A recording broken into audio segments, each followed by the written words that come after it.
Hi friends, இன்றைக்கி நான் உங்களை எல்லாம் ரெட்வுட் ஸ்டேட் பார்க் கூட்டின்னு போகிறேன். இங்கே தான் சான் ஹோசே பக்கத்தில் 40 மினிட்ஸ் ட்ரைவு, மாண்ட்ரே பக்கத்தில் இருக்குது ரெட்வுட் நேஷ்னல் பார்க்குன்னு. ரொம்ப பிரமாதமாக இருக்குது. எல்லோரும் பார்க்க வேண்டிய இடம். உங்களை கூட்டின்னு போகிறேன். இன்றைக்கி முடிஞ்ச வரைக்கும் இப்போ காமிக்கிறேன்.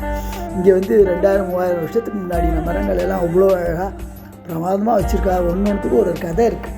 கூகுளில் போய் பார்க்கலான்னு நினைக்கிறேன். நான் தெரிஞ்ச வரைக்கும் நான் சொல்கிறேன். இந்த மாதிரி மரங்கள் வந்து பயங்கர ஹைட்டு, வானத்தையே மறைக்கிற அளவுக்கு ஹைட்டுன்னா பார்த்துங்கோ. அதோடைய ஜெயண்ட் சைஸ் ஒன்றும் சொல்கிற மாதிரி இல்லை. எல்லாம் கூட்டமாக அவ்வளோ பயங்கர ஃபேமிலியாகவே இருக்குது. ஒவ்வொரு இடத்துலையும் ரொம்ப பெரிய பார்க். இந்த ட்ரெயில் நிறையா 2-3 மைல் போல் நடக்கணும். அவ்வளோ நல்லா இருந்தது. அதனுடைய மரங்கள்லாம் வந்து ஸ்ட்ரென்த்தே அதுகளுக்கு என்னென்னா, ஒன்றுக்கு ஒன்று ரொம்ப டெப்த்து கிடையாதான் கீழே.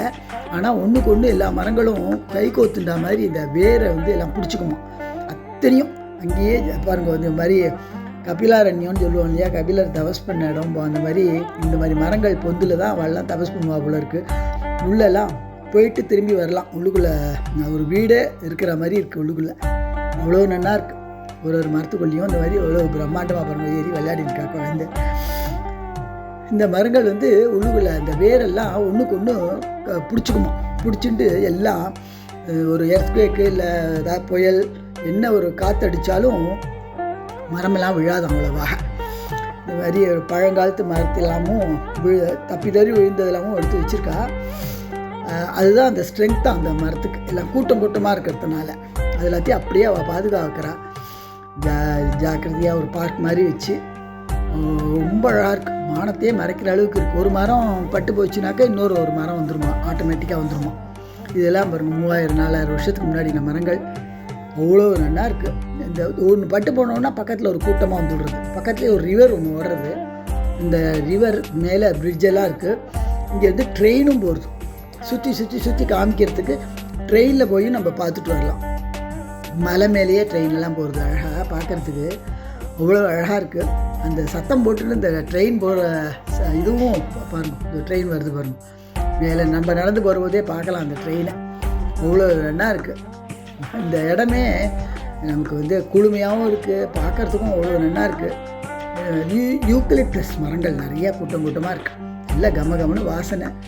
ஒரே பார்க்கலாம். மணத்தக்காளி நான் கொஞ்சம் பறிச்சுன்னு வந்தேன். மணத்தக்காளிலாம் இருக்குது. எனக்கு ரொம்ப ஆச்சரியமாக இருந்தது. சில இலைகள்லாம் வந்து ஏதோ அதுக்கு நிறையா கதையெல்லாம் சொல்கிறான்.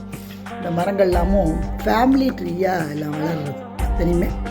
அதனால தான் அவ்வளோ நாளும் எதுவும் விழாமல், இவ்வளோ காற்று மழைன்னா கூட விழாமல் அப்படியே கூட்டமாக இருக்குது. பார்த்தாக்கா அது அவ்வளோ சந்தோஷமாகவும் இருக்குது. நமக்கு நேச்சுரல் நமக்கு நடந்துட்டு வந்தோன்னா அவ்வளோ ஹெல்த்தி. ரொம்ப பிரமாதமாக இருக்குது. நீங்களும் பார்த்து ரசிங்கோ. முடிஞ்ச வரைக்கும் நான் என்ன விளக்கியிருக்கேன். கூகுளில் போனால் அதனோட கதைகள்லாம் படிக்கலாம். ஒரு மரத்துக்கும் ஒரு கதை சொல்கிறான். ரொம்ப விசித்திரமாக இருக்குது. அது இங்கிலீஷில் இருக்கிறதுனால எனக்கு ரொம்ப அந்த அளவுக்கு நான் உங்களுக்கு விளக்க முடியல. இந்த பக்கத்துலேயே வந்துடுது பாருங்கள் இந்த செடியெல்லாம். இதெல்லாம் மரமாக போயிடும். பெருசாக பிரம்மாண்டமாக மரமாக போயிடும். அப்பா மேலே பாருங்கள், மானமே தெரியாத அளவுக்கு இருக்குது. அந்த மாதிரி ரொம்ப அழகாக இருக்குது. வெறி எத்த குப்பையெல்லாம் எரிச்சு விட்டு அது கொஞ்சம் நாங்கள் திரும்பி வர்றபோது நல்ல அந்த புகை அது பார்க்குறதுக்கு அதுவும் நல்லா இருந்தது. தேங்க்யூ உங்களாம் பார்க்குறதுக்கு.